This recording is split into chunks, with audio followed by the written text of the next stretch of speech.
Friends, thank you for joining the Philomathian Society this evening as we celebrate 200 years of raising hell with our brains. World. Ladies and gentlemen, please join me in giving a warm round of welcome to the latest recipient of the Krogman Award, Dr. Richard Dawkins.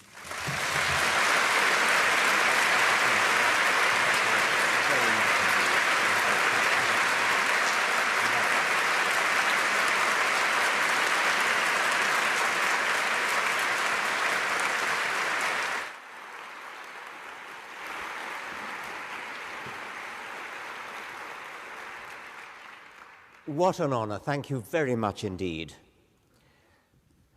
I must say, in Oxford, we go back more than 200 years, and we think we've got some pretty good buildings, but I think I've never, ever given a lecture in a building quite as splendid as this one. I mean, what a magnificent...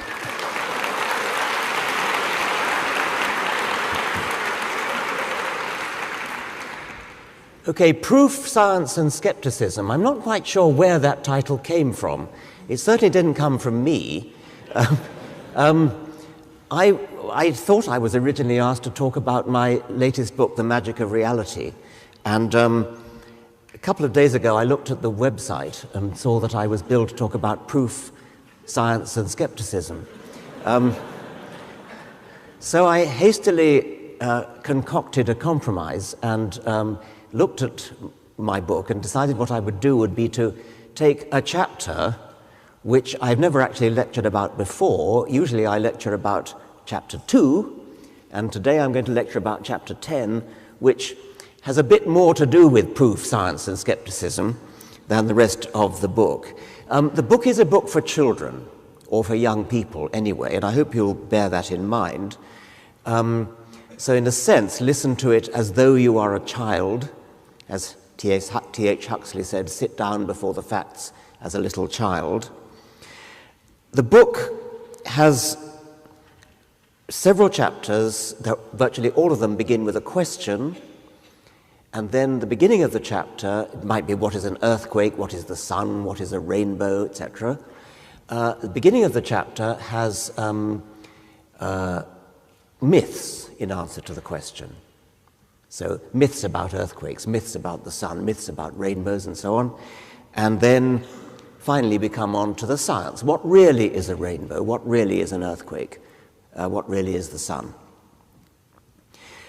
One of the chapters that I usually talk about is who was the first person, and my conclusion is there never was a first person, which some people find paradoxical, but the opposite would actually be more paradoxical. But today, rather than talk about scientific facts, which is what most of the chapters are about, I'm going to talk about a more pedagogical chapter, something about how we think about things, or how children should think about things. It's a chapter called Why Do Bad Things Happen? And as I said, I want you to bear in mind that it's written for children, and so we're trying to dispel misconceptions that children might have, and I dare say a few adults have as well. So why do bad things happen? After a terrible disaster like an earthquake or a hurricane, you may hear people saying things like, "It's so unfair. What did those poor people ever do to deserve that fate?" Or if a really good person gets a painful disease and dies while a bad person remains in the best of health, once again we cry, "Unfair!" It's one of the favorite children's sayings. Where's the justice in that? It's hard to resist the feeling that somehow there ought to be a kind of natural justice. Good things should happen to good people. Bad things should happen to bad people if they happen at all. Many of you may know Oscar Wilde's wonderful play, The Importance of Being Earnest. And the elderly governess, Miss Prism, who explains how long ago she wrote a 3-volume novel. And when asked whether it ended happily, she replied, "The good ended happily and the bad unhappily. That is what fiction means." Real life, of course, is different. Bad things do happen, and they happen to good people as well as bad. They don't single out good people, but they're as likely to happen to good people as bad. So why do bad things happen?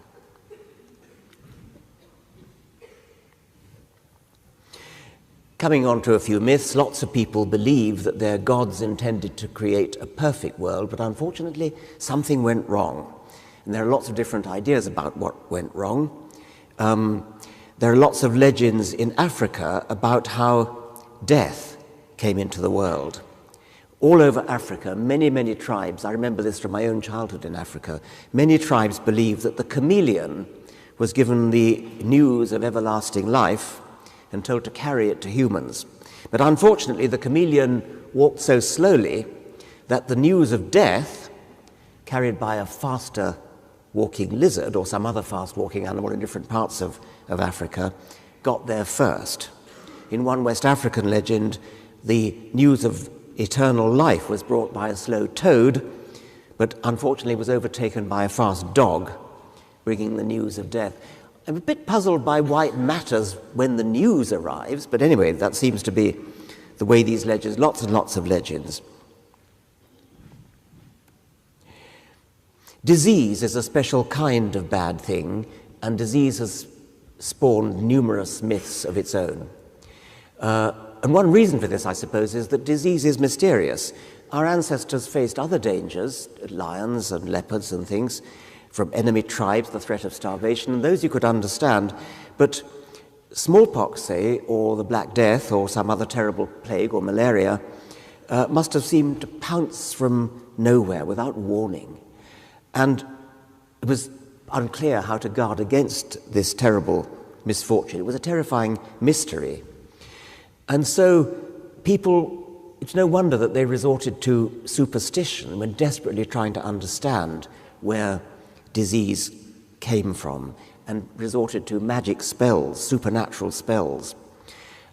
In many African tribes, until quite recently, if you had a sick child, you'd automatically look around for an evil magician who was casting a spell, or a witch. If my child has a high fever, it must be because an enemy paid a witch doctor to cast a spell on her. Maybe it's because I couldn't afford to sacrifice a goat when she was born. Or perhaps it's because that green caterpillar walked across the path this morning and I forgot to spit out the resulting evil spirit. Even today, a surprisingly large number of sick people travel to places like Lourdes, where they plunge into a sacred pool in the hope that the holy water will heal them. They're probably more likely to catch something from the other people who've bathed in the water.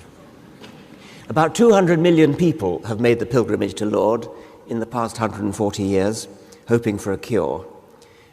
In most cases, there's not a lot wrong with them, and thankfully they mostly get better, as they would have anyway without the pilgrimage.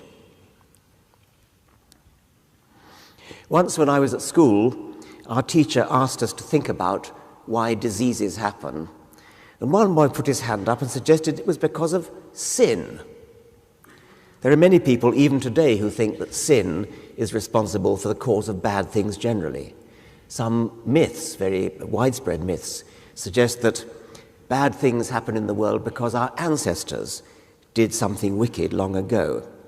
The Jewish myth of the founding ancestors, Adam and Eve, as you know, is based upon the idea that they committed a terrible, terrible crime.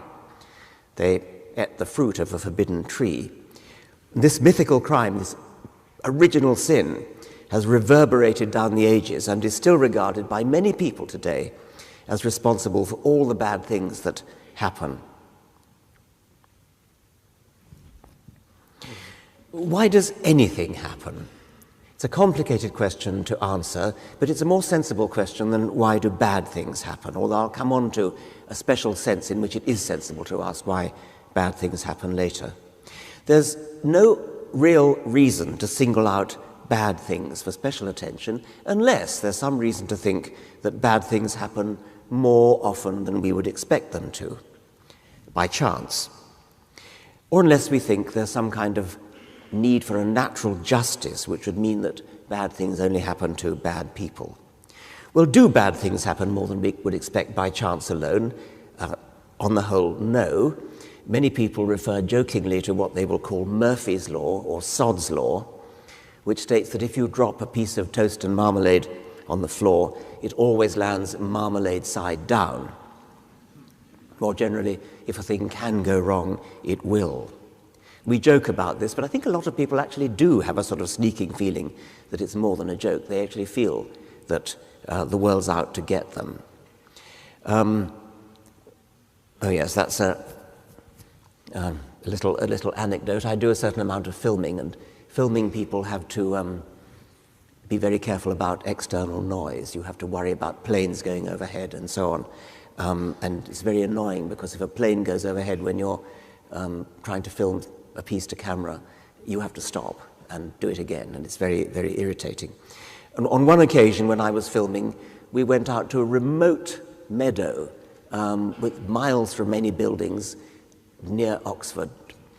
And we thought, it was very early in the morning, we thought this would be safe. And when we got there, we discovered a lone Scotsman practicing the bagpipes. Sod's Law, we said. It doesn't have to be toast. You toss a coin, and there's a sort of feeling that the world is cussed. You desperately want it to come down heads, and so the wretched thing comes down tails. Some people think the more you want something, the more likely it is that it won't happen. If there's any truth in that, it's simply because you notice it when it doesn't happen more often. That's the pessimistic view. The optimistic view, the opposite. The more you want it to come down heads, the more it will. You could call that Pollyanna's law. The optimistic belief that things usually turn out for the good. You could call it Pangloss's law, after the character of Voltaire. His Dr. Pangloss thought that all is for the best in this best of all possible worlds. Well, you can quickly see, of course, that both Sod's law and Pangloss's law are nonsense. Coins and slices of toast have no way of knowing the strength of your desires and no means of fulfilling them or thwarting them. And what's a bad thing for one person may be a good thing for another. You've seen rival tennis players, both of whom pray fervently for victory, and both of whom think God gave them victory when they win. No particular reason, presumably, why God should favor one over the other. Well, people sometimes say everything happens for a reason, and in one sense this is true. Things have causes. Tsunamis happen. Terrible tragedies like tsunamis happen because of a reason, in this case because of an undersea earthquake. And earthquakes happen for reasons we now understand, shifts in the Earth's tectonic plates. So in this sense, everything does happen for a reason. But people will often use reason in a different way, and moral reason. They will say something like, the tsunami was a punishment for our sins. The reason for the tsunami was to destroy the strip clubs and discos and bars and other places of sin. And it's amazing after a major disaster how often you will see people, preachers and so on, saying such things. Perhaps it's a hangover from childhood. Child psychologists have shown that very young children, when asked why, for example, a particular test asked why do the children think that rocks are pointy, and they're given an alternative between a geological explanation for why rocks are pointy and a purposeful explanation, which is they're pointy so that animals can scratch themselves when they get itchy. And before a certain age, most children prefer the teleological explanation, prefer the explanation that the rocks are sharp for a reason of benevolent purpose. And then they grow out of that later. Many people believe in runs of good luck or runs of bad luck, or they may believe that some people are luckier than others. Or they may say, I've had so many bad things happen to me lately, I'm due for a bit of good luck. The law of averages is an example, the fallacious law of averages. In the game of cricket, it really matters which team bats first. There's often an advantage in batting first. And so the captains toss a coin to see who will get the choice of batting first or batting second. And many people believe that some captains are better at winning the toss than others. There's a news article about a match between India and Sri Lanka, and it said, it asked people, will Dhoni, that's the Indian captain, be lucky once again with the toss? And they had a competition for answers, and the winning answer was, I firmly believe in the law of averages. So my bet is on Sangakkara, that's the Sri Lanka captain, being lucky and winning the toss. Dhoni, the Indian captain, had won the toss in a series of previous matches. Coins are supposed to be unbiased, so the misunderstood law of averages ought to see to it that Dhoni, the Indian captain, having been lucky so far, should now lose the toss to redress the balance. Another way to put it would be to say it's now Sangakkara's turn to win the toss. It would be unfair if Dhoni won the toss yet again. But of course, the law of averages is nonsense in that case. It's true that if you toss a penny 1,000 times, you'd expect approximately 500 heads and 500 tails. But if you've already tossed the penny 999 times and it's been heads every time, what would you bet for the last toss? According to the law of averages, you should bet on tails because it's tails' turn. But needless to say, everybody in this room would bet on heads because quite clearly this is a biased penny.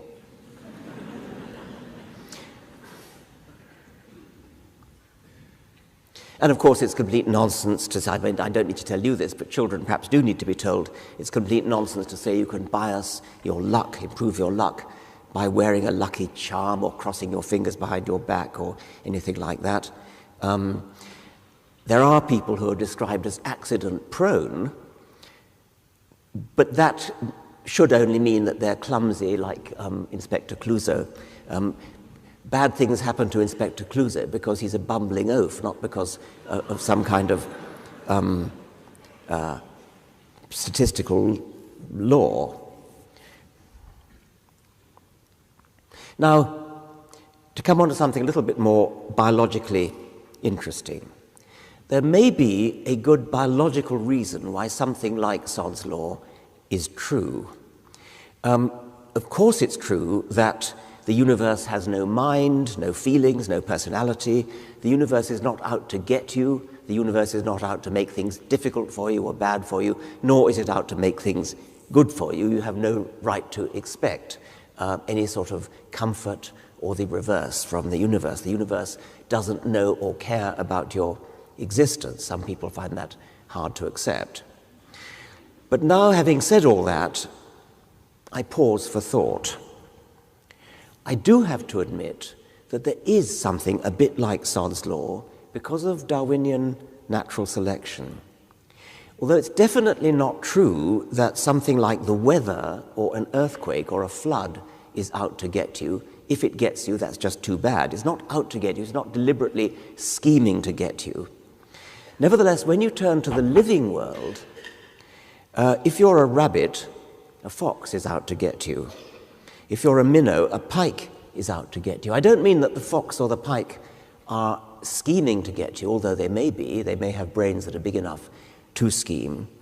But evolution by natural selection has seen to it that even viruses, and certainly foxes and pikes, behave in ways that are actively bad for their victims. And if their victims take steps to evade capture or infection or whatever it is, then these menaces, these enemies, take active steps to penetrate, to counteract the steps that you take. Earthquakes and hurricanes don't do that. They do terrible things, but they don't improve their ability to make things worse for you. Natural selection really does.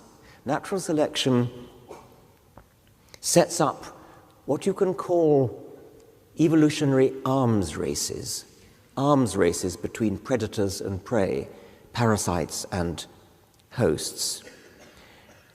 The more prey animals evolve to become better at evading predators, the more evolutionary pressure there is on the predators to become better at catching the prey and vice versa.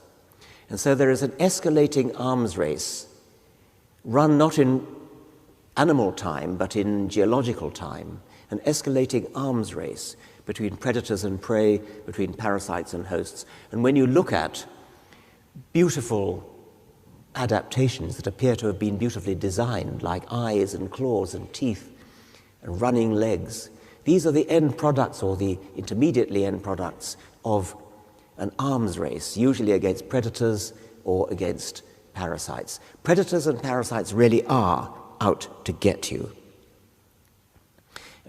This is an antlion. It's a little insect. It's an insect larva that lurks in a little pit that it digs for ants to fall in. This is the antlion, and the ants tumble into the pit, and the antlion eats them. Now, the antlion is out to get the ants, and its adaptation to dig the pit and to develop the jaws that it has. This is an adaptation to get ants. It's out to get the ants. It looks as though it has foresight. It looks as though it plans it. Of course, it doesn't. Its nervous system's too small for that. But you can interpret it as though it does. Now, it's easy to see that predators are out to get their prey, but there is a sense in which prey are out to get their predators, working for the downfall of their predators. They work hard to escape being eaten, and if they all succeeded, the predators would starve to death. And the same thing holds between parasites and their hosts. So on both sides of the arms race, the obvious side and the less obvious side, it's true that there's a kind of malevolence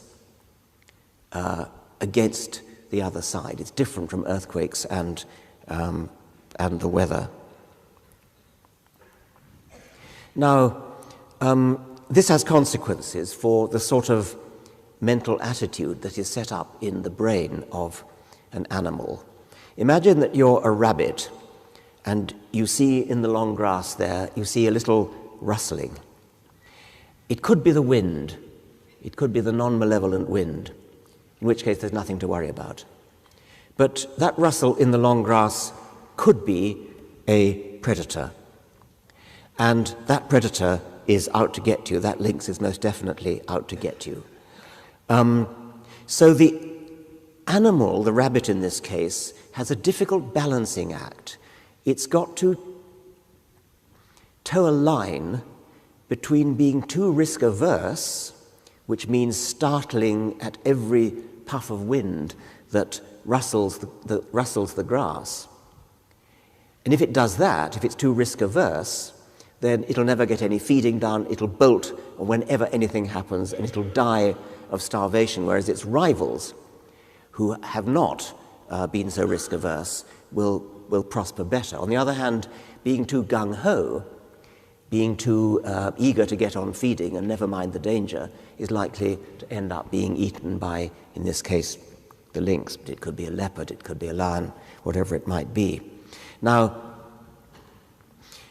in the language of Charles Darwin, the language of natural selection, we could say that those individual animals that act as though Sod's law was true might be more likely to survive and reproduce than those individual animals that follow what we might call Pollyanna's law. But on the other hand, if they act too much as though Sod's law is true, then they go to the other extreme and they don't get enough feeding done. Our ancestors in Africa, where they spent so much of their time, millions of years, were in mortal danger from lions, crocodiles, leopards, pythons, and so on. So it probably made sense for our ancestors to take a suspicious, even paranoid view of the world, to see a likely threat in every rustle in the grass, every rustle in the forest, every snap of a twig, to assume that something's out to get you, a deliberate agent scheming to kill you. And I suppose even today, when we hear a noise in the night, our immediate thought might be, is it a burglar? Is it a ghost?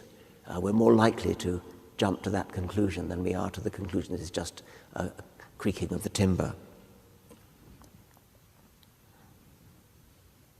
And maybe this is one reason why so many people take a view that the world is out to get them. Now, Predators aren't the only things that are out to get us. There are parasites too. Parasites are a more sneaky threat, but they're very dangerous, and I want to talk a little bit about them now. The body, as you know, has an extremely ingenious and very effective system of natural defense against parasites of all kinds, the immune system. It's too complicated to talk about in detail. Briefly, when the immune system detects a parasite or a cancer, something like that, the body is mobilized to produce special cells which are carried by the blood into battle, like an army, tailor-made to attack the particular parasites concerned. Usually the immune system wins, which is why we're all still here, and the person recovers. And after that, the immune system usually, quote, remembers the molecular equipment that it had to develop in order to deal with that particular, to win that particular battle. And so next time it meets the same threat, the same pathogen, it remembers it and is able to deal with it quickly, which is why when you've had a disease like measles or mumps, you're unlikely to get it again. And people used to think before we had vaccines for it that it was a good idea when a child had a chance to get mumps or measles to infect the child so that it wouldn't get it later, especially with mumps, because mumps, when you're a child, is pretty unpleasant, but it's far more unpleasant if you're an adult, especially an adult male. Vaccination is a much better way of doing that, of course, and vaccination gives you a mild dose. It stimulates the immune system with a mild dose, or a killed strain of the virus or whatever it is. But once again, we have a difficult discrimination problem. It's analogous to the problem of the rabbit and the lynx. The immune system has the task of deciding what is foreign and therefore to be fought, that's to say the suspected parasite, and what it should accept as part of the body itself. And this is particularly tricky. That's why I put a picture of a scan of a baby. When a woman is pregnant, the baby inside her is foreign. Babies are not genetically identical to their mothers. Half the genes come from the father. And so, unless very special steps are taken, the baby would be likely to be rejected by the immune system. And this was the big problem, I suppose, one of the big problems anyway, that had to be solved by the immune system when mammals or other creatures developed vivipary, developed live bearing. And it works. I mean, plenty of babies do manage to survive in the womb long enough to be born, but there are also plenty of miscarriages, which suggest that evolution may have had a hard time solving this problem of distinguishing between a genuine foreign body and the baby which is foreign but has to be treated specially. And even today, many babies survive only because doctors are on hand, for example, to change their blood completely as soon as they're born, in some extreme cases of immune system overreaction. The immune system can get it wrong by fighting too hard against a supposed attacker, which might turn out not to be an attacker. This is what allergies are. The immune system needlessly, wastelessly, damagingly fights harmless things. Pollen in the air is normally harmless, but the immune system of some people overreacts to it. And that's when you get the allergic reaction called hay fever. You sneeze, your eyes water, it's very unpleasant. And in some cases, allergies can be lethal. You know, there are some people who can't eat peanuts, and if they have the slightest trace of a peanut, they die. Sometimes an overreacting immune system goes so far that the person is allergic to himself. Autoimmune diseases. For example, alopecia, your hair falls out in patches. The body attacks its own hair follicles. Psoriasis is another example. And again, it's not surprising that the immune system sometimes overreacts, because there's a fine line to be trodden. It's the rabbit and the lynx all over again. A fine line to be trodden between failing to attack when you should and attacking when you shouldn't, as in the rabbit and the lynx. Is it a rabbit? Sorry, is it just the wind, or is it a lynx? Is it a predator? And I suppose we should wonder whether people with a hyperactive immune system, with things like psoriasis, are paying the penalty of allergies or even autoimmune diseases like that. They might be less likely to suffer from certain kinds of viruses and other parasites, maybe even cancer, because they have an overactive immune system. Maybe the price you pay for being very good at getting rid of real parasites is that your hyperactive immune system actually fights against your own body sometimes. Once again, the problem of being too risk-averse or of being too gung-ho. Treading the line is difficult, and there are penalties for straying off that line in either direction. Cancers are a special case of a bad thing that happens.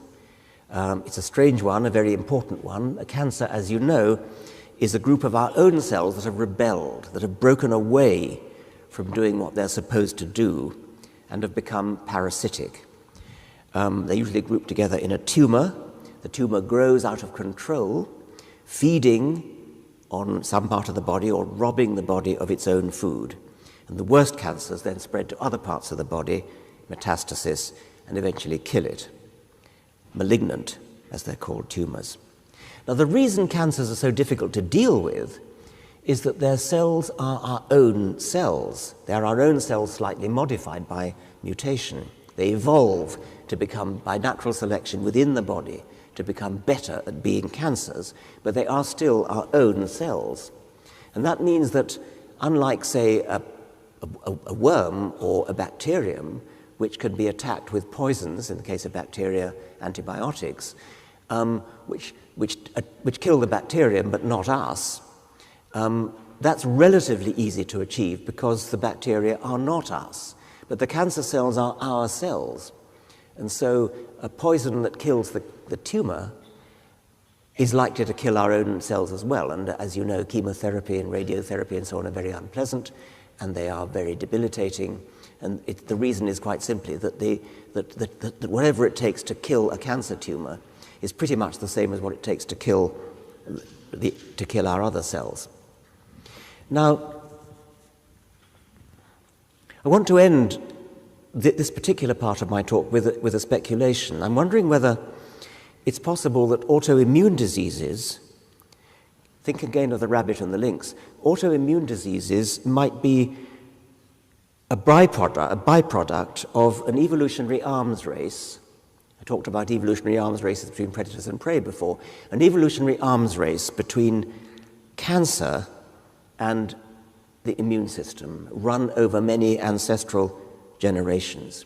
The immune system wins battles against precancerous cells. All of us, from time to time, develop precancerous cells, which, unless the immune system detects them, have a risk of developing into a proper malignant tumor. And mostly the immune system wins, and we never know anything about it. Occasionally, it doesn't win, and the cancer wins. So the immune system wins battles against precancerous cells.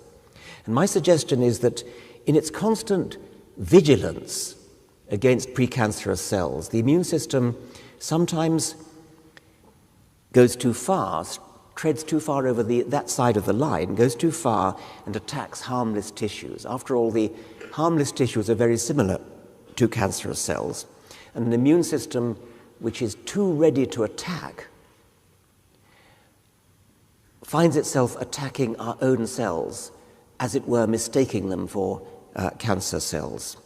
And I'm wondering whether the explanation for autoimmune diseases could be that they are evidence of evolution's work in progress in an arms race against cancers. Now,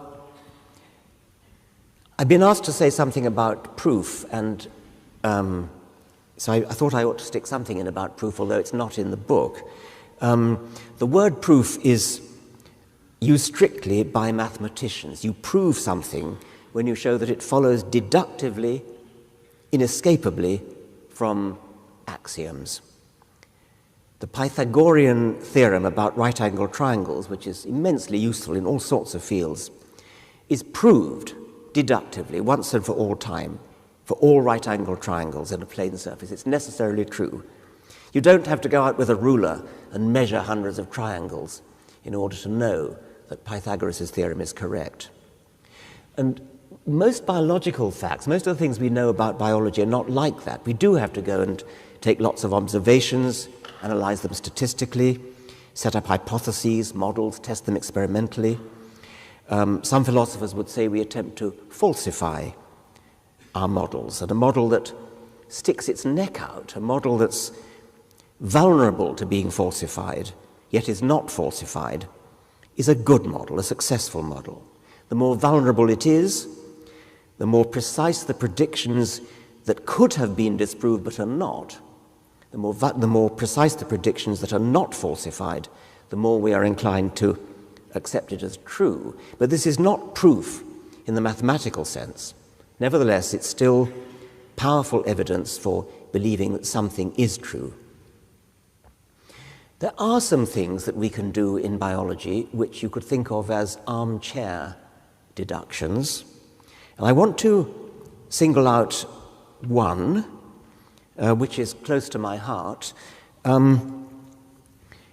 There is a controversy in biology at the moment over the subject of the evolution of altruism in kin, in related organisms. For example, especially the social insects, where many of you may know that the majority of biologists interpret the astonishing feats of the social insects, of ants, bees, and wasps, and termites, as a result of natural selection acting on kin. The worker ant is a sterile animal which cannot reproduce, and the reason why workers do what they do, which is feed other ants, feed larvae, which is protect the nest, which is take great risks. Bees sting with a barbed sting which kills them. They're kamikaze fighters. The reason why sterile workers do this is that their genes, the genes that make them do it, have copies in the young reproductives, in the case of ants, the young winged queens and males.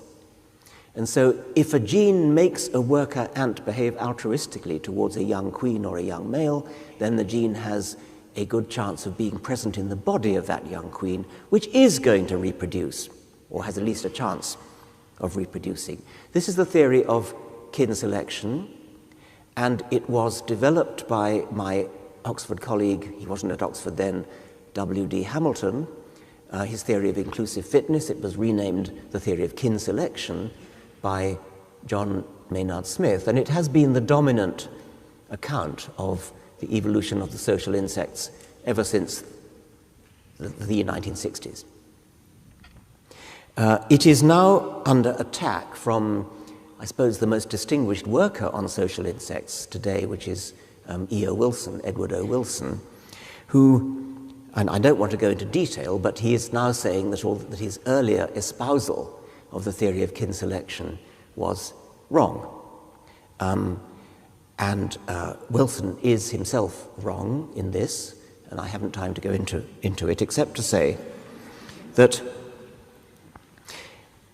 he mistakes the logical status of the theory of kin selection. He writes as though he thinks that kin selection is a new theory that has to be added to the classical neo-Darwinian synthesis of the 1930s and 40s. The classical neo-Darwinian synthesis of the 30s and 40s, which recast Darwinism in genetic terms, joined up Darwinian natural selection with Mendelian genetics, and recast evolution as changes in gene frequencies. That's the way it's been since the 1930s. That's the neo-Darwinian theory. That's the theory that everybody in biology subscribes to today. Wilson talks as though Hamilton's theory of kin selection, working for collateral kin rather than your own offspring, as though Hamilton's theory of kin selection is an extra theory that's kind of bolted on to the neo-Darwinian theory of the 1930s. That's his mistake. It is not. It follows deductively, mathematically, from the neo-Darwinian synthesis as Pythagoras' theorem follows from the axioms of Euclidean geometry. Wilson is in fact doing the equivalent of Pythagoras going around with a ruler and measuring hundreds of right-angled triangles to see whether they obey Pythagoras' theorem. That's not what it's about. You can deduce Hamilton's theory of kin selection deductively from the depths of an armchair without ever leaving the armchair. It's another question entirely whether the particular idea of collateral kin actually applies in practice to a particular species. It probably does not apply. You don't actually need to think about collateral kin in many species of animal, but the theory is still there. It's still, the pressure towards it is still there, and that is a deductive consequence of the neo-Darwinian synthesis, which follows inexorably, ineluctably, mathematically, deductively, from the synthesis of the 1930s. And here's another example of armchair thinking, which has the flavor of mathematics, although it's not a totally rigorous proof. Once again, you could do it in an armchair.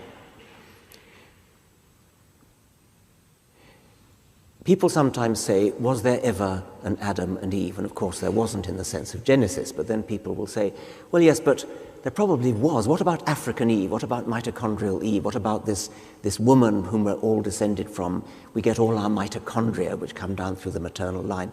What about mitochondrial Eve? There is empirical genetic evidence that a woman did indeed live in Africa something over 100,000 years ago, who gave us, all of us, our mitochondria that we inherited from our mother, from our maternal grandmother, our maternal great-grandmother, and so on. That's empirical work. The point I want to make now, though, is that it is logically necessary that there had to be such a woman. It's nice that we've got the empirical evidence, but actually, from the depths of your armchair, you could have concluded that, yes, there has to be a woman from whom we are all descended, from whom we get all our mitochondria. I'm going to distinguish three different individuals: mitochondrial Eve, Y chromosome Adam, and our most recent common ancestor. And all three of those necessarily had to exist, although we don't necessarily know when or where.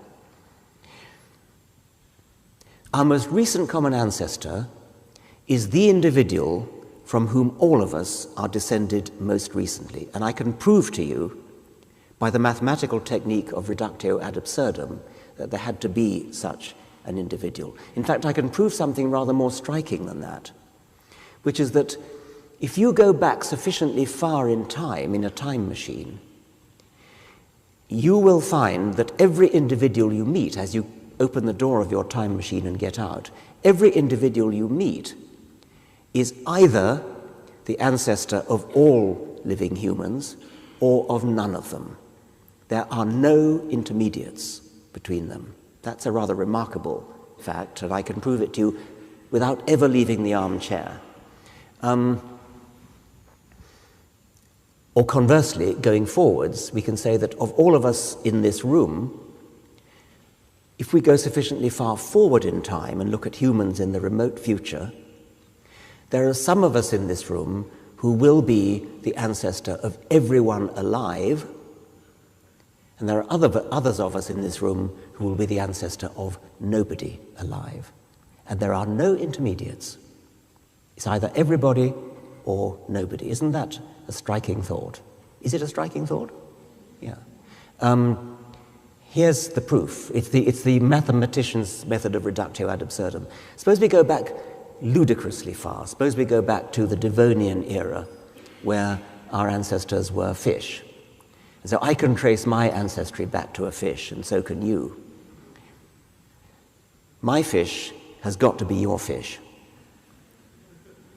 Because in order for that not to be true, the descendants of my fish and the descendants of your fish would have had to evolve in parallel through the same intermediate pathways all the way to becoming humans, chastely refraining from ever mating with each other.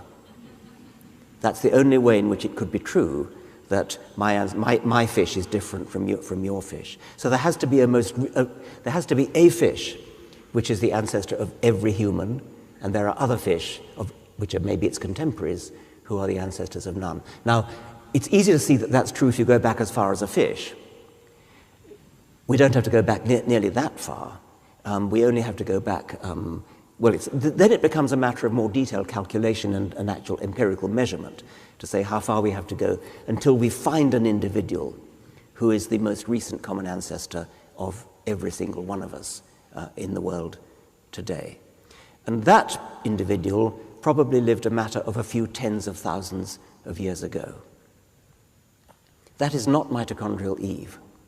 Mitochondrial Eve is our most recent common ancestor in the female line, because mitochondria only go down the female line.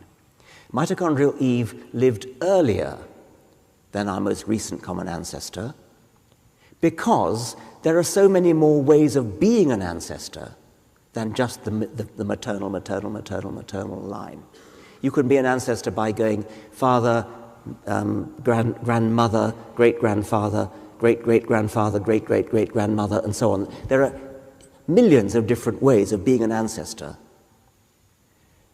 And so obviously, given all possible ways of being an ancestor, our most recent common ancestor has to be a more recent one than mitochondrial Eve, since mitochondrial Eve is the most recent ancestor down only one pathway, this trickle of genes down the right-hand end of the family tree. Similarly, Y chromosome Adam. All males have a Y chromosome, no females do. All males get their Y chromosome from their father, their paternal grandfather, their paternal great-grandfather, and so on. Once again, the trickle from the left-hand end of the family tree. So Y chromosome Adam has to be another one who is earlier than our most recent common ancestor. But Y chromosome Adam, by a totally different line of reasoning, probably lived more recently than mitochondrial Eve. And certainly, Y chromosome Adam never met mitochondrial Eve. The reason I say Y chromosome Adam lived more recently is that there are more ways of having descendants if you're male. You're more likely to have lots of descendants if you're male than if you're female. And the reason for that is that a male is capable of having hundreds of descendants. And one or two males in history have. If you look at the Y chromosome of many peoples in Central Asia, they all derive from a single male who lived around about the time of Genghis Khan. Muley Ishmael the Bloodthirsty had more than 800 children. He also had the charming habit of mounting his horse with drawing his saber as he did and beheading the slave that held the bridle as a method of quick release as he got into the saddle. So many of us may well be descended from Muley Ishmael the Bloodthirsty. Many of us may be descended from Genghis Khan. We are all descended from Y chromosome Adam, and if we're male, our Y chromosome derives from Y chromosome Adam. And he probably lived a lot more recently than mitochondrial Eve.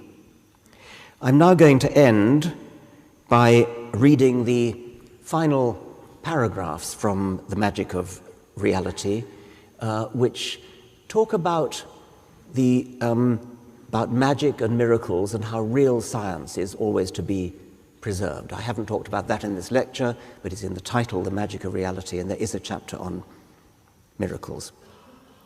And it's sort of a response to the claim that scientists think they know everything. There are things that not even the best scientists of today can explain.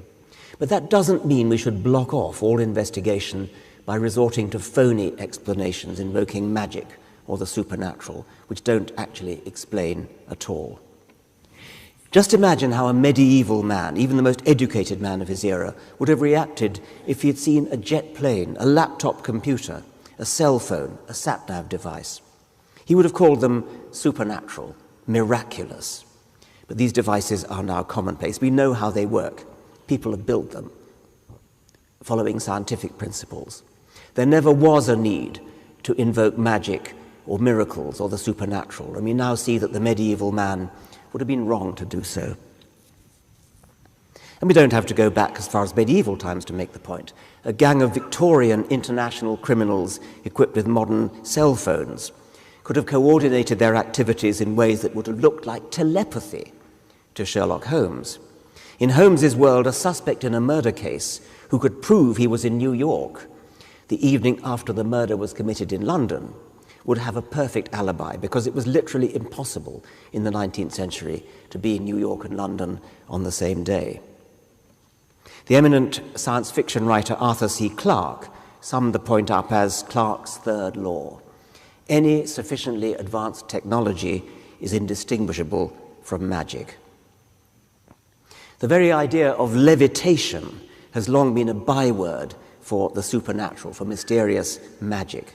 But I'm going to show you a little film now, a demonstration from the superconductivity group of Tel Aviv University of a feat of levitation that's done by purely naturalistic physics, quantum physics.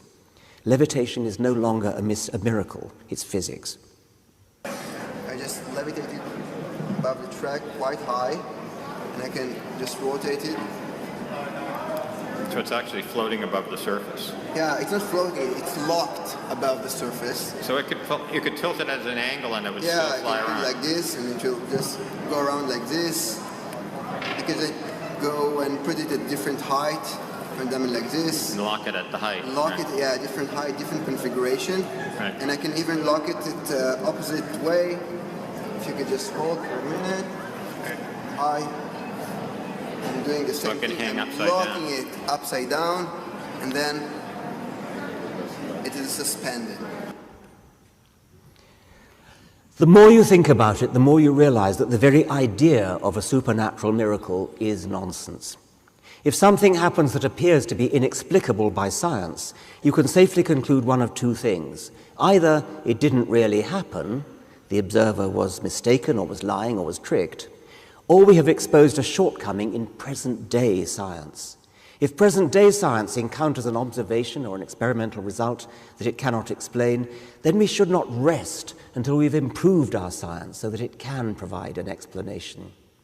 If it requires a radically new kind of science, a revolutionary science so strange that old scientists scarcely recognize it as science at all, that's fine too. It's happened before. But don't ever be lazy enough, defeatist enough, cowardly enough to say, I don't understand it, so it must be supernatural, it must be a miracle. Say instead, it's a puzzle, it's strange, it's a challenge that we should rise to. Whether we rise to the challenge by questioning the truth of the observation or by expanding our science in new and exciting directions, the proper and brave response to any such challenge is to tackle it head on.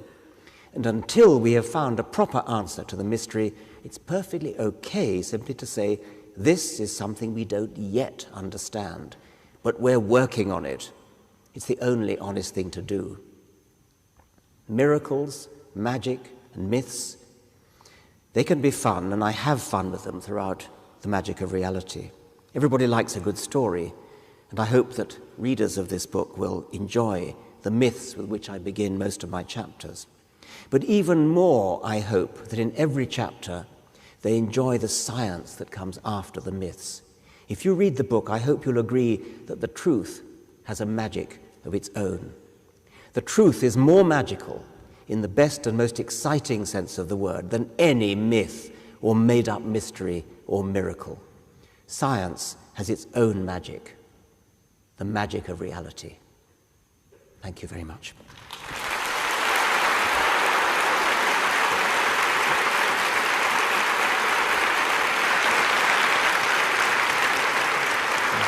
the microphone to Thank you, Dr. Dawkins. Thank you, Dr. Dawkins.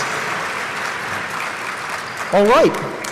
So now we move into the question and answer section of the annual oration.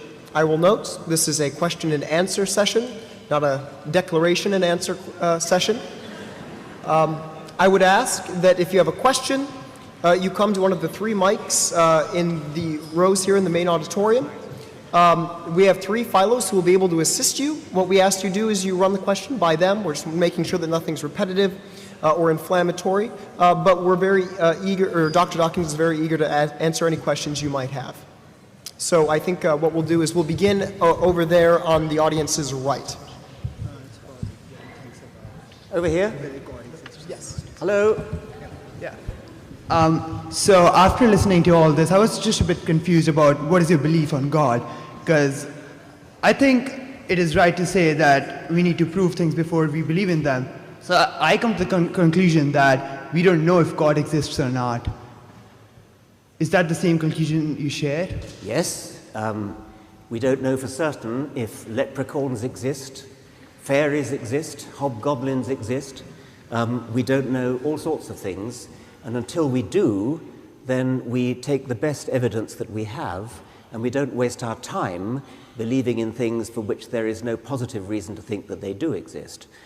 So we cannot disprove the existence of Thor and Odin and Jupiter and Zeus, Mithras, etc. But until there's any positive evidence for them, we don't waste our time with them.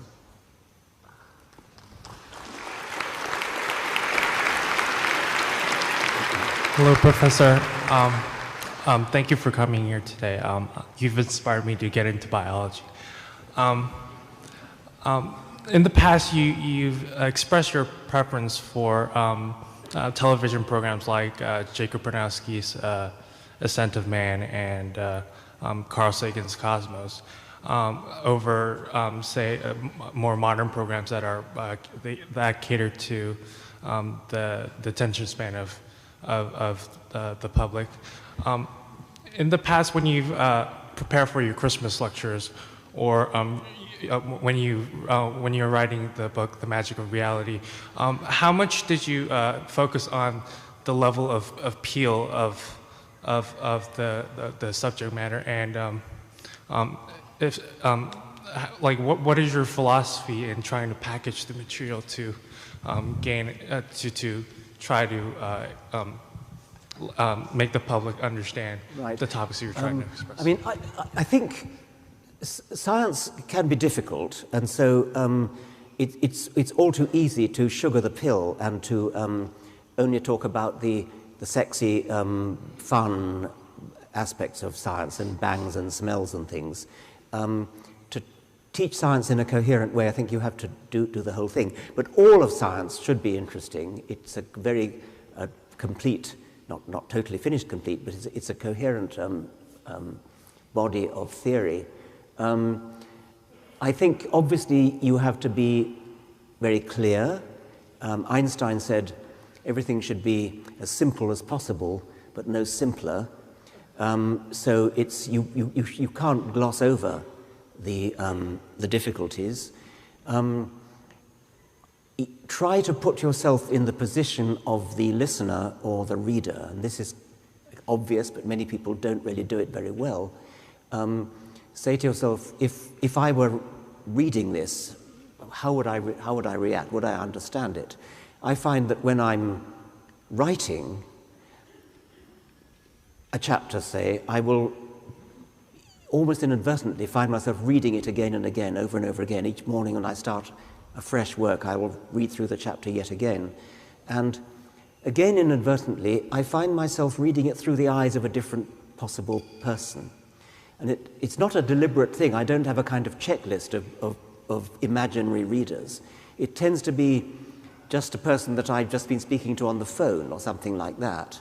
And that person, she's in my mind because I've just been speaking to her on the phone. And so when I next start reading the chapter, I will, as it were, see the word through her eyes. And if I think she wouldn't like something or wouldn't get a point that I'm making because I haven't made it clearly enough, I'll change it. And so the chapter goes through a sort of Darwinian process of being naturally selected through the eyes of many imaginary readers. And I suppose that, as in any Darwinian process, that improves it. You mentioned the Christmas lectures. The Christmas lectures are an institution started by Michael Faraday when he was head of the Royal Institution, and they're given every year in the Royal Institution in London, 5 lectures given to children, and nowadays, for about the last 40 years, they've been televised by the BBC or some other company. And I gave them 1 year. It's a major undertaking. You kind of give up a whole year to preparing the Christmas lectures. It's a great privilege because they are such a British institution, and there is a tradition started by Faraday of having demonstrations. Faraday didn't have slides. What he had was demonstrations. He would call people out. He would do demonstrations on the bench. And that tradition has persisted. And so I got a lot of help with demonstrations that would inspire the children and calling the children up to assist, rather like a conjurer does. And you find that when preparing demonstrations, the fact that you're giving the Christmas lectures is a key that opens all doors. And so you can ring up a company that manufactures electron microscopes and say, I'm giving the Christmas lectures this year. They say, right, what can we do for you?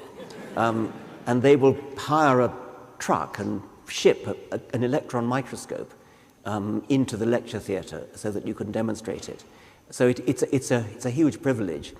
But not everybody has that privilege, and if you haven't got the facility to actually lift an electron microscope and put it on the table, put it on the floor rather, nevertheless you can use other simpler demonstrations than that.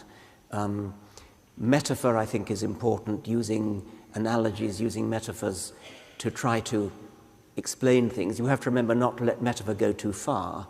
There are some people, they're often called theologians, who are incapable of distinguishing metaphor from reality. Metaphor should illuminate reality. It shouldn't take the place of reality. Two questions. Thank you so much for your talk, Professor Dawkins. The first question involves religion. You met with a rabbi from the Society for Humanistic Judaism. First, is a religion of humanistic religion X of atheists good in your eyes? And the second question is, there's a group of transhumanists who believe that eventually science will move into the realm of human beings living forever. I was wondering, what do you think of transhumanism? What do you think of transhumanists? Are they crazy? Are they rational? What do you think? Well, those are two quite different questions. Humanistic religion, humanistic Judaism, or whatever it might be, there are people who think that when you've given up the supernatural, you're left bereft of, I don't know, ceremony, ritual, the companionship of going to church. And there are people who think that we need to substitute something like that, and so they will have humanistic ceremonies, humanistic rituals, humanistic meetings. Perhaps, I mean, Unitarians to some extent do this, I think. And my feeling is, if that's what you need, go for it. I don't feel any need for ritual or anything like that. But I'm not hostile to the idea, except insofar as people mistake it and think that because you're having these humanistic ceremonies, that therefore you do believe in the supernatural. I haven't looked into transhumanism at all. I suppose I take a kind of science fiction-y view, a sort of Arthur C. Clarke view, that just as Clarke's third law says that any sufficiently advanced technology is indistinguishable from magic, that's looking at the past. If you look in the future, anything that can be done probably will be done. And there's nothing in principle impossible about extending the human lifespan for a very long time. Whether it's a good thing to do would be another matter.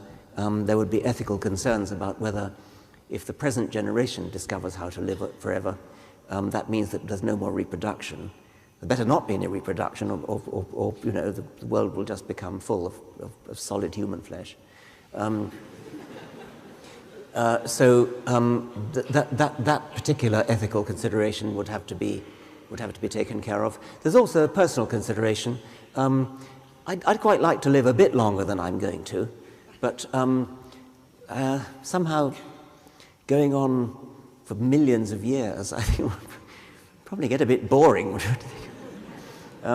Anyway, that's a personal. I mean, I don't have anything illuminating to say about that.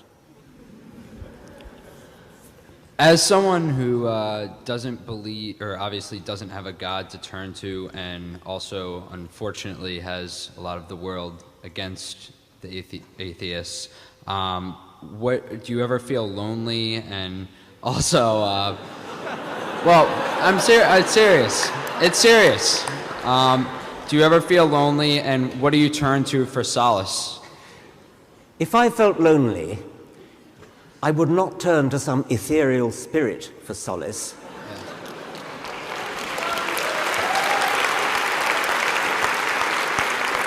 I would turn to some solid human companionship.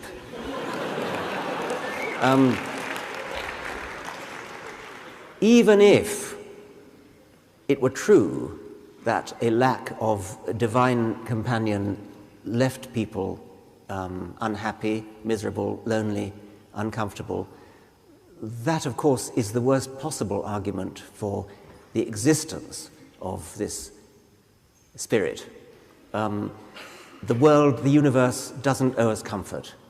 And so if the thought of there being no God or no afterlife, whatever it is, makes you feel uncomfortable... Sorry? If the thought of having no God or no afterlife makes you feel uncomfortable, that's just too bad. Thank you.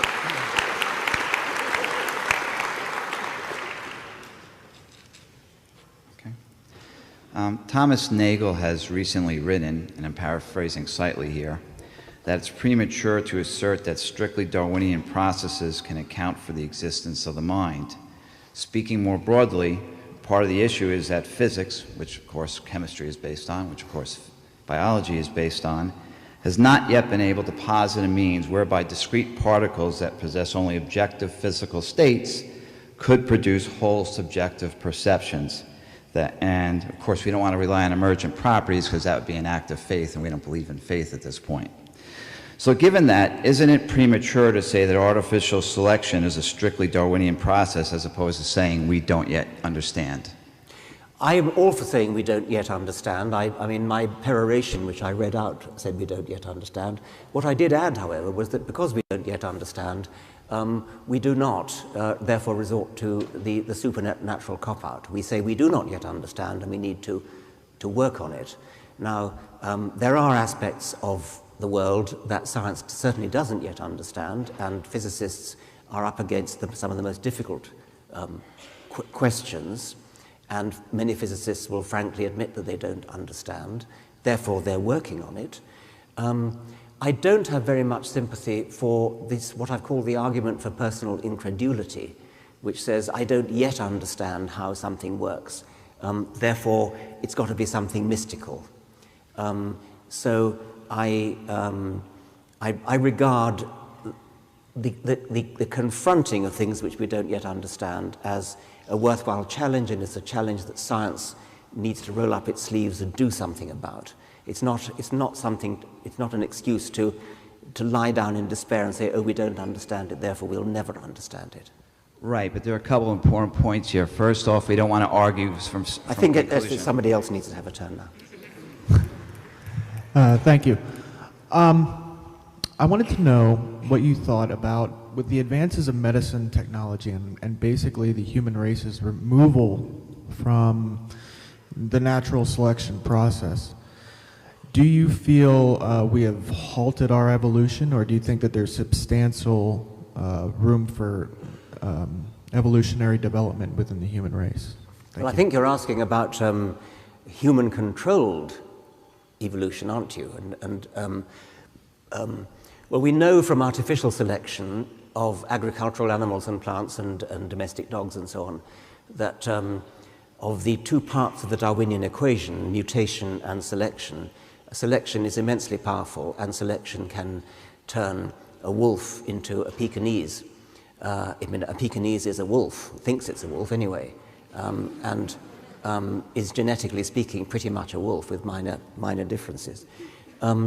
So artificial selection is very powerful, and if anyone were minded to practice artificial selection on humans, there's not the slightest doubt but that it would work.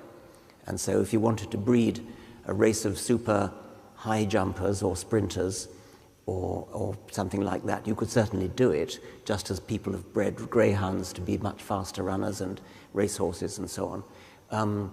So there's no doubt at all that breeding of humans would work if anyone had the stomach to do it. And I think one could say, fortunately, nobody actually, well, almost nobody has. Hitler tried it tried it briefly. The other half of the Darwinian equation, mutation, the artificial version of that we would call genetic manipulation. And that, again, is now being practiced with agricultural crops and agricultural animals and experimental animals, and certainly works. And once again, in principle, that would work with humans. And so, again, applying a kind of science fiction-y view, a sort of Arthur C. Clarke view of the distant future, it wouldn't be surprising if the techniques of artificial selection and artificial mutation did indeed produce extremely different kinds of humans. And in a way, the remarkable thing is it hasn't happened yet. Mr. Dawkins, of all of the convictions you've ever had, what is the simplest one that has changed the most?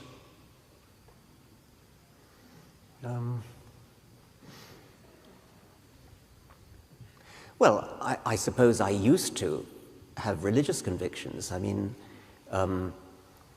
as St. Paul said, when I was a child, I spake as a child, I thought as a child, I understood as a child, but when I became a man, I put away childish things. So that is an extremely simple idea. The idea of the religious idea is an extremely simple idea, which many of us have put away. I suppose that's probably the top of the head answer to your question. Thank you. So some time ago, you produced a book review of Jean Bricmont's and Alan Sokol's Fashionable Nonsense. Of what, sorry? Of Jean Bricmont's and Alan Sokol's Fashionable Nonsense. Okay. About post-structuralist, postmodernist types and their anti-scientific stances. And this is a fairly liberal institution where you probably won't find many traditional religious reactionary types, but you might find a few of the former camp of the targets of Bricmont and Sokol. And I was wondering if you could briefly talk about this former camp. Well, this is a book by Alan Sokol, who is the physicist who perpetrated the famous hoax against a journal called, I think, Social Text. And he wrote a book later with a Belgian physicist called Jean Bricmont. Sokol's hoax was a paper called something like Towards a Transformative Hermeneutics. And it was absolute solid bullshit from beginning to end. It was total nonsense. And because it used the sort of de rigueur, francophony language of postmodernist literary critics, etc., they lapped it up and published it. And Sokol then published his exposé of his own hoax in another journal, and the editors of Social Text ended up with egg all over their faces. Sokol and Bricmont wrote a beautiful book which quotes a lot of utterly amazing examples. Examples which, I mean, I can't possibly quote them. I mean, They're just amazing. I mean, look at the book or look at my review of the book. Peter Medawar, who's a great hero of mine, a great Nobel Prize-winning medical scientist, rumbled these people a very long time ago when he said something like this. I could quote evidence of a whispering campaign against the virtues of clarity. A writer in the Times Literary Supplement has argued that thoughts which are difficult to understand are best expressed in language which is deliberately unclear. He goes on, "What a preposterously silly idea. I'm reminded of an air raid warden in wartime Oxford who, when somebody complained that the blackout was not being properly observed, advised them to wear dark glasses. He, however, was being funny on purpose." Medawar is attacking people who use obscure language, difficult language, deliberately in order to obscure, in order to impress, in order to make people think that you're intelligent, intellectual, and profound, when actually you have absolutely nothing to say. I forget who it was coined the phrase physics envy. Physics is a genuinely difficult subject with genuinely difficult material. And physicists who try to explain their subject to lay people strive and struggle mightily to do so. They work hard at trying to find ways of explaining it. If your subject has no depth, has nothing to say, then you can satisfy your physics envy only by using language which is deliberately obscure, going in the opposite direction from the physicists, which, as I've said, are trying to make things clear. Now, I don't know how many people in the school of thought you're talking about are genuine charlatans, but I'm damn sure some of them are, and you can read their stuff in Sokol and Brickmore's book, or you can look up a magnificent website, a magnificent computer program on a website called the Postmodernism Generator. Did you write it? No. It was written, I think, by an Australian called Bullhack, and he and what you do is you go there and you just click, and it generates for you a complete paper of postmodernist claptrap, complete with author citations. Everything is there, and as I said at the end of my review, I encourage you to go to the Postmodernism Generator, print out a paper, send it to the editors of Social Text in triplicate. Who is it? Is it? Yeah. Hi. First of all, I'd like to say thank you for being you. Like, you really changed me on a personal level, so I really do appreciate that, and nice tie. Second, I'm quite nervous, so forgive me. I'm going to read a prepared question from earlier, but yeah. This refers to the Reason Rally, your speech there. So I've been following you and quite well, and I know personally why you yourself call yourself a militant atheist. Nonetheless, at least in your life as a public intellectual, I think, and my theist friends would agree, that you come across sort of like an atheist Magneto. And in that, I mean, you implore, the quote from the Reason Rally is that we should be ridiculing theists. I don't think that, I find that inherently unjustifiable, in that not all atheists are rational in everyday life, and maybe theists are rational in some ways that atheists aren't. How would you respond to criticisms that perhaps we shouldn't, we as atheists shouldn't be ridiculing theists on a personal level? Yeah. Well, maybe I went too far. I think what I meant by ridicule was as opposed to the sort of rude to the point of obscene polemic which many of my colleagues indulge in. And so I was reacting against, and remember the Reason Rally is talking to the to the troops, so to speak. And I'm not really excusing myself. I think I did go too far. But the explanation is that some of my colleagues who would have been at the Reason Rally use language which is obscene, which is polemical, which is insulting in a sort of name-calling way. And I was trying to erect ridicule as a more subtle. I was thinking of subtle satire. I was thinking of the kind of thing that Peter Medawer, whom I quoted earlier, did so well. I mean, Peter Medawer would never have dreamed of calling somebody a fucking idiot, like you'll see on some atheist websites. Instead, Peter Medawer used finesse. And I think that's what I meant by ridicule. Just to give you an example, Medawer reviewed the theologian Father Teilhard de Chardin's famous book, The Phenomenon of Man. And he did it beautifully. I mean, every line is a rapier thrust. And then he ends up asking, how have people come to be taken in by Teilhard de Chardin? And he gives various reasons. And his final reason is, he says, the spread of secondary and latterly of tertiary education has bred a large group of people with educated and refined literary and scholarly tastes who have been educated far beyond their capacity to undertake analytical thought.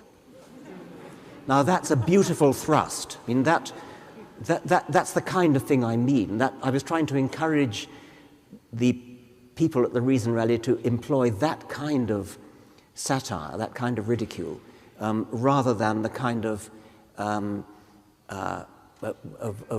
outspokenly, really rather unpleasant polemic that we so often see. But I think you're right. I probably did go too far. Thank you. Thank you. Yeah. Thank you very much for coming to speak to us today. Yesterday was Douglas Adams' 61st birthday. I'm sure you remember. As a result of his adoration for you, I discovered your literature, and I was wondering, after writing The Magic of Reality, how his love for teaching science to young people, it may have impacted or influenced you to write this book and other literature. Yes, he was a remarkable writer, and he, I think, is more or less unique, this sort of science fiction comedy, taking the ideas of science, which do have many absurdities about them. I mean, there is something absurd about many of the ideas of quantum theory, though it's got to be true because the predictions are so good, and somehow turning that into comedy was a magnificent literary achievement, which I don't know of anybody else who does that or did that. I miss him sadly. I think I'm right in saying it's the only fan letter I've ever written was to him, and that resulted in his inviting me to come and see him because he wrote me a fan letter as well, and so we always got on very well. He was my guru on anything to do with computers, especially Apple Macintosh computers, and so I would always go to him, and his advice was always wry and funny and sort of. He kept laughing at himself. It was just a lovely, lovely man. Miss him so much. And he introduced me to my wife on his 40th birthday, which is another sentimental reason for. Hi, thank you. So I wanted to ask, do you know of any evidence for the concept that perhaps particular humans are genetically predisposed to logic or to belief without proof? Sorry, who is? Any particular humans, whether there's a genetic basis for rationality. Well, it's an interesting philosophical question, why our brains are good at doing logic, why our brains are good at doing science, indeed. And some people have even argued that because our brains are the product of natural selection, we therefore should mistrust our logic. I think you could make a pretty good Darwinian case for why we would be logical and rational. If you're trying to survive in the African savannah with lions and leopards and snakes and things, and running out of food and running out of water and so on. Your view of the world had better not be cockeyed. Your view of the world had better correspond with reality, or you're going to die. I mean, you need to have a rational view of the world. In a way, the puzzle is why we also developed an irrational view of the world, why instead of just getting on with the business of living and planting our crops and things, we would sacrifice a goat in order to make the crops grow, wasting time and wasting goats. To do it. But I don't think we need to ask where our logic comes from, where our rationality comes from. It's rather the reverse. Is that one more there? All right, no, the questions have concluded for the evening. Well, questions have concluded for the evening. However, if it's all right, we'll have you out signing books. Yes, of course. Excellent. Thank you for attending very much.